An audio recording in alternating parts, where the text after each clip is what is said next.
자, 오늘 제목이 뭡니까? 내가 흡족하게 하리라. 저도 이 제목을 정해놓고 제목을 또 정하면서 그냥 설교 제목을 아무렇게나 정하지 않습니다.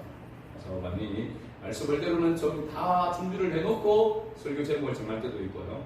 또 말씀을 묵상하고 설교 제목을 먼저 정하고 설교를 준비할 때도 있습니다. 그래서 이번에는 이 설교 제목을 먼저 정해놓고 말씀을 이렇게 준비를 하였습니다. 오늘 우리가 읽었던 말씀 가운데 19절 말씀 중간에 보면 너희가 이로 말미암아 흡족하리라 라고 하는 말씀이 있습니다. 그래서 이 말씀이 가슴에 와닿아서 우리가 하나님의 은혜로 말미암아 흡족하게 되는 그런 은혜가 정말로 우리 모두에게 하나님이 주시기를 그렇게 원하시고 또 우리가 그런 은혜를 누리기를 원하실 줄 믿습니다. 오늘 말씀을 통해서 이 하나님이 주시는 흡족한 은혜가 우리 모두에게 임하기를 간절히 소망하는 그런 마음으로 이 말씀을 나누도록 하겠습니다. 우리가 인생을 살아가는 가운데에서 큰 위기를 만날 때가 있습니다. 때로는 건강의 위기를 통해서 또 물질의 위기를 통해서 자녀의 문제 여러 가지 가운데에서 큰 어려움을 겪을 때가 위기를 겪을 때가 있습니다. 크고 작은 어떤 치명적인 그런 위기도 있지만 인생을 살아오는 가운데에서 크고 작은 그런 위기가 없을 수는 없겠죠. 저는 목회를 하는 가운데에서 저에게 있어서 가장 큰 위기 때는 언제였는가를 돌아보면은 바로 우리 교회에 화재가 났을 때입니다. 2008년 8월 3일 화재가 났었을 그때였습니다.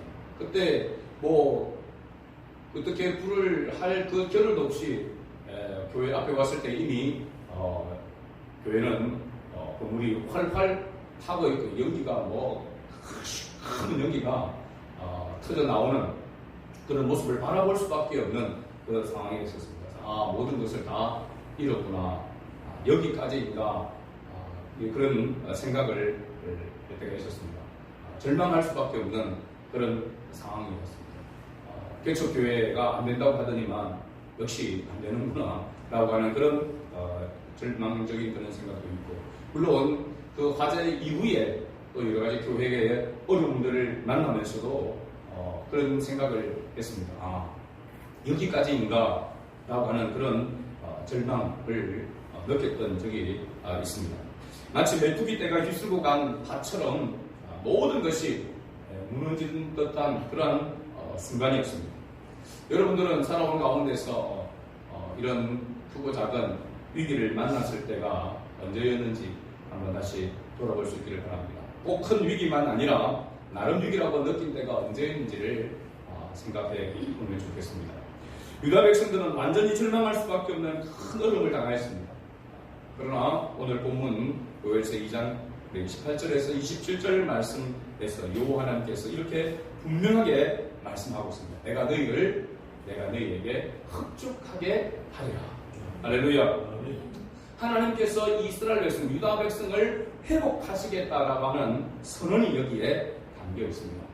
이 회복이라고 하는 것은 단순히 원래대로 만들어주는, 원래의 모습대로 돌아오게 하는 것뿐만 아니라 더 풍성하게 이전에 맛보지 못했던 그런 만족, 그런 풍족함을 맛보도록 해주시겠다라고 이렇게 말씀하고 있는 것입니다. 그러므로 하나님의 징계는 징계를 위한 징계가 아님을 우리가 알아야 합니다.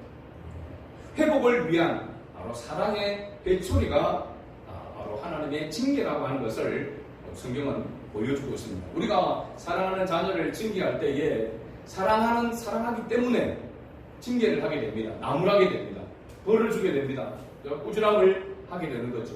사랑의 마음으로 이렇게 징계하고 회초리를 드는 것은 그냥 아이에게 고통을 주고 아픔을 주고 힘들게 하기 위한 것이 목적이 아님을 우리는 잘 알고 있습니다.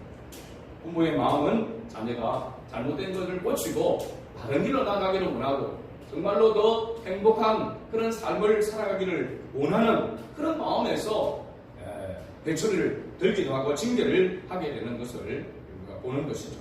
하나님의 징계도 마찬가지입니다. 하나님의 징계는 이 회복을 위한 만족을 흡족하게 하기 위한 그 목적에서 이 징계가 시작되어졌다라는 것을 알 수가 있습니다.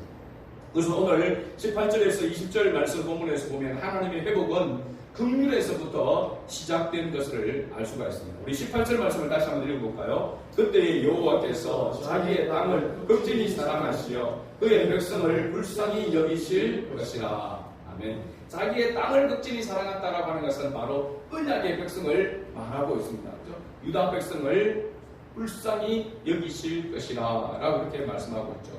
하나님께서 언약의 백성인 이스라엘 백성들을 다시 돌아보시고 회복하시겠다는 그 이유는 그들이 완벽하기 때문에, 그들이 하나님의 말씀대로 잘 순종했기 때문이 아니면 하나님의 조건 없는, 아무런 조건 없는 바로 긍휼 때문, 불쌍히 여기는 그 마음 때문이다라고 하는 것을 말해주고 있는 것입니다. 이스라엘 백성들이 뭔가를 잘하고 하나님의 마음에 들어서 하나님께서 회복시키시고 그들에게 흡족하게 해주시겠다는 것이 아닙니다. 돌아올 수 있는 능력조차도 없습니다. 스스로 돌아올 수 있는 능력조차도 없는 그들을 향하여서 하나님께서 그들에게 흡족하게 하시겠다, 그들을 회복시켜 주시겠다라고 이렇게 말하고 있는 것입니다. 이것이 하나님의 조건 없는 사랑입니다. 아가페 사랑입니다. 하나님의 사랑. 우리가 이 사랑으로 구원을 얻은 것입니다. 그래서 우리가 구원을 얻은 은혜와 정확히 일치하는 것입니다. 하나님 우리에게 자격을 묻지 않았습니다. 우리가 이런 조건, 이런 자격을 가져야만 구원을 받을 수 있다, 구원의 은혜를 줄 수 있다, 그렇게 말하지 않았습니다. 안 하신다는 사실입니다. 하나님은 하나님의 성품으로 택하시고 긍휼로 회복을 시작하신다는 것이죠. 여기에 대해서 가장 잘 비유로 설명하고 있는 것이 우리가 잘 아는 누가복음 15장의 탕자의 비유입니다. 탕자의 비유. 아버지에게 두 아들이 있는데 둘째 아들이 아버지도 죽기도 전에 유산을 자기에게 달라고 이야기합니다. 아버지는 둘째 아들의 그 요청에 못이겨서 그에게 유산을 주게 되어지죠. 둘째 아들은 그 유산을 받아서 될 수 있는 대로 아버지를 멀리 떠나서 그곳에 가서 허랑방탕하여 그 모든 재산을 허비했다라고 그렇게 말하고 있습니다.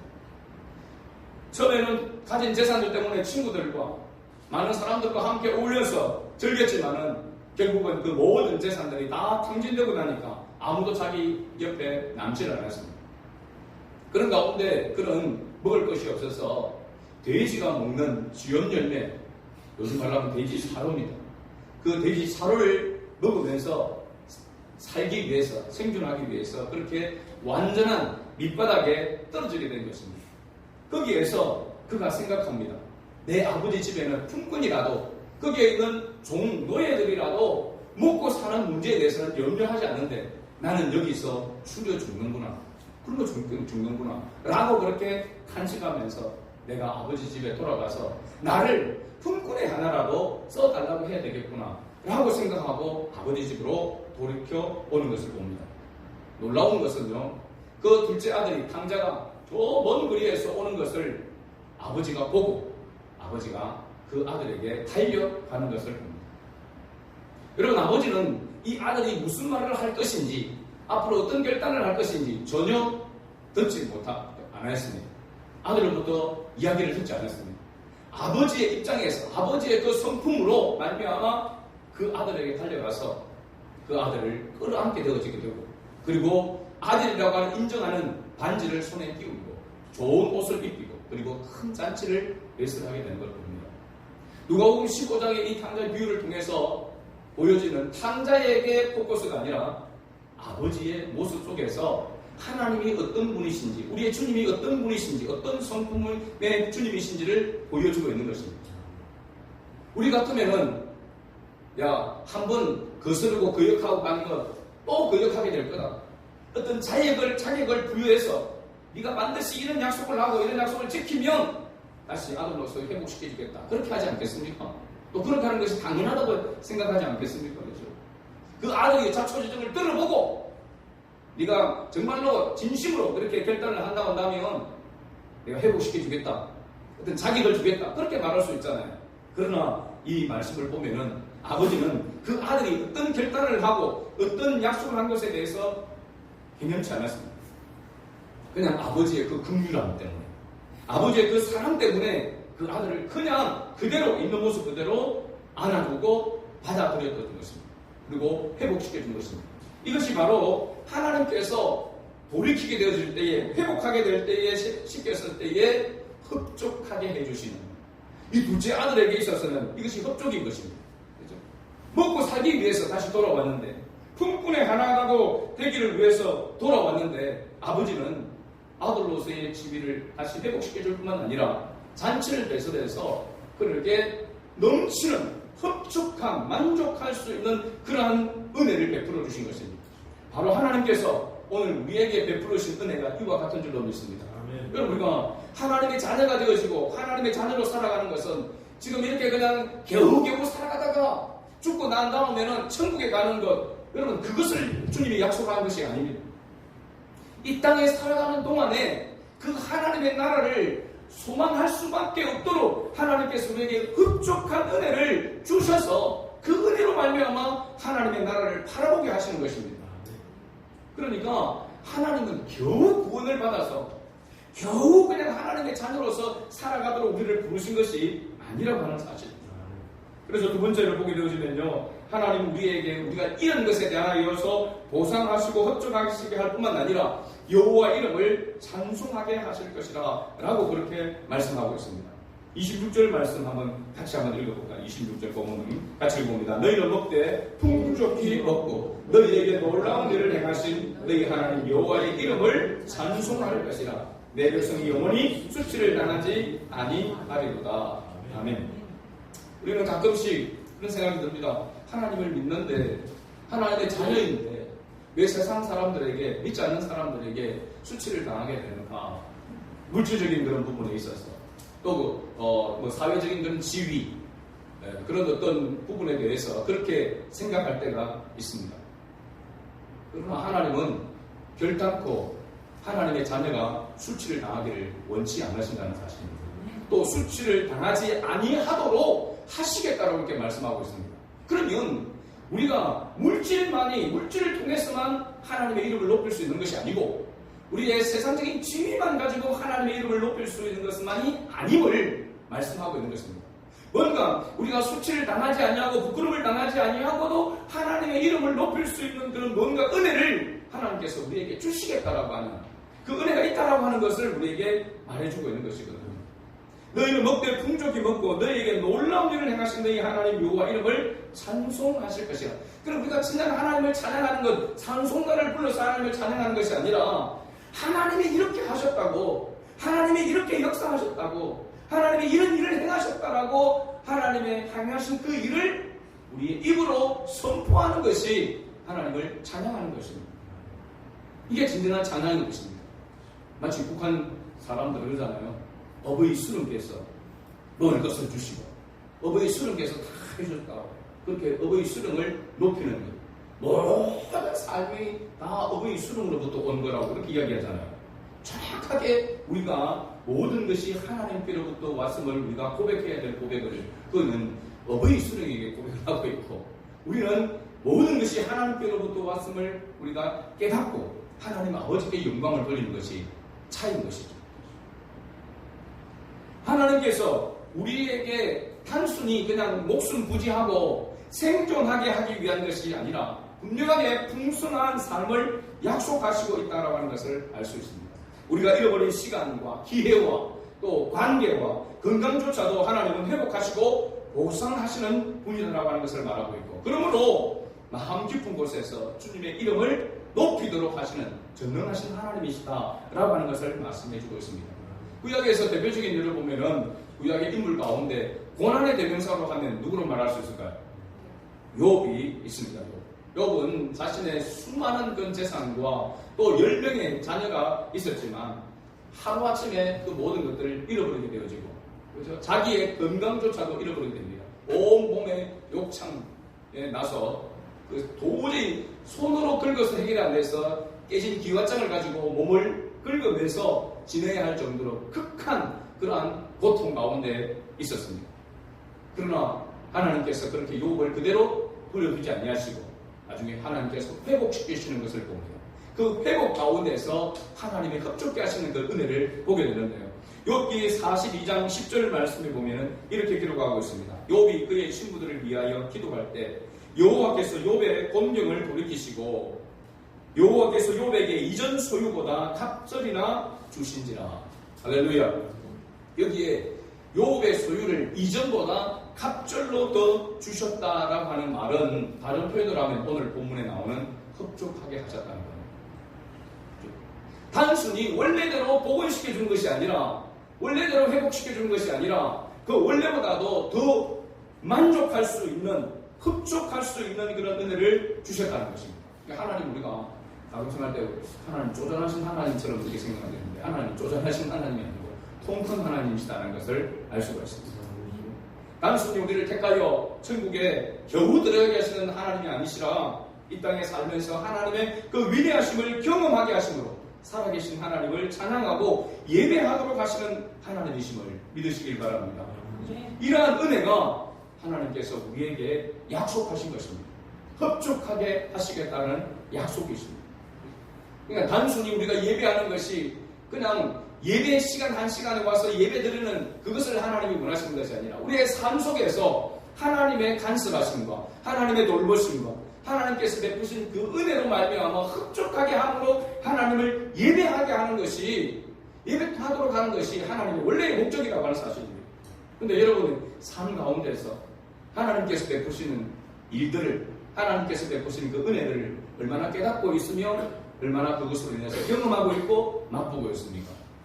그런 것이 분명히 있음에도 불구하고 깨닫지 못하고 맛보지 못함으로 말미암아 하나님 앞에 예배하는 것이 무거운 짐과 같이 느껴지게 되어지고 억지로 마지못해서 형식적으로 드리는 그런 예배가 된다면 그건 결코 하나님이 원하는 예배의 모습이 아닙니다. 하나님 우리의 삶의 모든 바운드리에서 하나님께서 역사하시고 도우시고 함께 하시는 그 은혜를 우리가 보고 경험하고 확신함으로 말미암아 뜨겁게 하나님을 사모하는 마음으로 예배하기를 하나님은 원하신다는 사실입니다. 여러분, 우리가 잘 아는 지난주일 우리 주일학교에도 이 말씀을 나눴는데 예수님께서 사마리아라고 하는 지역을 가시게 됩니다. 그 사마리아의 수가라고 하는 동네의 수가성에서 한 여인을 우물가에서 만나게 되는 거죠. 예수님께서 사마리아 이 수가성 우물가에서 머무시게 됩니다. 목이 말라 물을 마시기 위해서. 그러나 우리가 생각하는 우물 뭐 이렇게 떠서 먹을 수 있는 그런 셈이 아닙니다.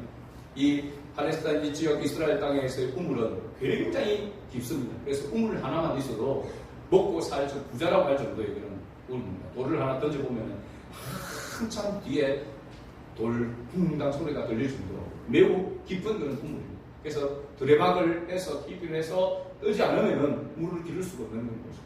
한 여인이 물을 기르러 왔습니다. 이 여인이 물을 기르러 온 시간은 물을 기르러 오는 그런 여인들이 원래 없는 시간입니다. 한낮에 대부분이 움직이지 않습니다. 대부분 여인들은 새벽 일찍 아니면 해 지고 난 다음에 물을 기르러 옵니다. 그런데 이 여인은 한낮에 물을 기르러 온 것입니다. 왜 그렇습니까? 그 여인은 사회생활 가운데 그 동네에서 그야말로 왕따와 같은 사람이었습니다. 인생에서 실패한 그런 여인이었습니다. 남편 5이었지만 지금 있는 남편도 자기 남편이 아닐 정도로 처참하고 매우 어려운 그러한 여인이었습니다. 그 여인에게 예수님께서 말을 건넵니다. 대화를 합니다. 물을 좀 달라고 합니다. 당신은 유대인, 나는 사마리아인인데 당신이 어찌 나에게 물을 달라고 합니까? 라고 합니다. 그때 예수님께서 내가 주는 물은 영원히 목마르지 않는다라고 이렇게 했습니다. 예수님께서 그 여인과 대화를 하면서 그 여인의 정체와 그 여인의 모든 것들을 알게끔 했습니다. 그래서 그 여인이 원래 이 예수님을 향해서 선지자라고 이렇게 본 것입니다. 그러나 그에게 영원한 생수, 바로 예배의 대상자가 되신다는 것을 깨닫고 난 다음에는 그 여인이 예수님에게 예수님을 어떤 분이라고 고백했냐면 그리스도라고 이렇게 고백했습니다. 예수님을 통해서 그냥 단순히 먹고 사는 마시는 생존하기 위해서는 물을 마시기를 원하는 그 여인에게, 갈증을 느끼는 그 여인에게 영원히 목마르지 않는 생수를, 영생수를 예수님께서 주신다라고 하는 것을 알고 그 주실 분이 바로 지금 자기 앞에 있는 분이다. 그분이 그리스도와 메시아다, 구원자라고 하는 것을 깨닫게 됐을 때에 이 여인이 취한 행동을 보면요, 이 여인은 물동이를 버려뒀다고 했습니다. 생각해 보십시오. 자기에게는 먹고 살려고 마시려고 하는 물동이가 굉장히 귀한 겁니다. 그런데 그 물동이를 버려두고 동네에 가서 와서 보라, 내가 그리스도를 만났다라고 했습니다. 내가 만난 그리스도를 너희도 와서 보라 라고 그렇게 선포한 것입니다. 하나님은, 주님은 바로 이와 같은 모습을 우리에게 요구하고 있는 것입니다. 우리가 이 땅에서 죄인으로서 우리가 이 땅에서 먹을 것을 썩어질 것을 위해서 수고하고 애쓰는 그런 모습 가운데 있는 우리를 주님은 이 땅의 것이 전부가 아님을 알게 하셨고 영원한 것을 바라볼 수 있도록 하신 것입니다. 그래서 그분을 찬양하고 경배하게 하셨다라고 하는 사실입니다. 이것이 하나님께서 주님께서 우리를 만족하게 하시는 것이다라고 하는 것을 이야기해주고 있는 것입니다. 자, 그렇다면 왜 하나님은 징계를 주셨다가 회복과 만족을 주시는 일을 반복하시는 것일까? 그렇잖아요. 이스라엘 백성들을 보십시오. 이스라엘 백성들 역사에 보면 반복의 역사입니다. 계속해서 반복됩니다. 하나님을 찬양하고 하나님 앞에 가까이 왔다가 또 하나님을 멀어지게 되어지고 타락하게 되어지고 하나님을 떠나게 되어지면 하나님께서 해초를 두고 징계하시고 또 그 해초의 징계를 때문에 다시 회개하고 돌아오게 되고 이 역사가 반복되어지는데 가장 많은 부분으로 반복되어지는 역사가 기록된 것이 바로 사사기입니다. 사사기. 그죠? 사사기에 보게 되어지면 이스라엘 백성들이 그때 왕이 없으므로 그죠? 어떻게 했다고 했습니까? 자기 소견에 옳은 대로 행하였다 라고 했습니다. 그런 삶 속에서도 하나님은 그들에게 다시 은혜를 베푸시고 다시 돌이게 하시고 또 하나님께 돌아오게 되어지면 하나님께서 그들을 흡족하게 해주시는 그런 은혜가 있었다라고 하는 것을 알 수 있습니다. 이런 반복의 역사를 왜 하나님께서 허락하시는가 라고 하는 것입니다. 오늘 우리가 말씀 가운데서 이 말씀을 보게 되면은 27절 말씀을 보면 그 답이 있습니다. 하나님의 의도가 어디에 있는가? 그 목적이 어디에 있는가? 라고 하는 것입니다. 27절 말씀을 다시 봅니다. 그런즉 내가 이스라엘 가운데에 있어 너희 하나님 여호와가 되고 다른 이가 없는 줄을 너희가 알 것이라.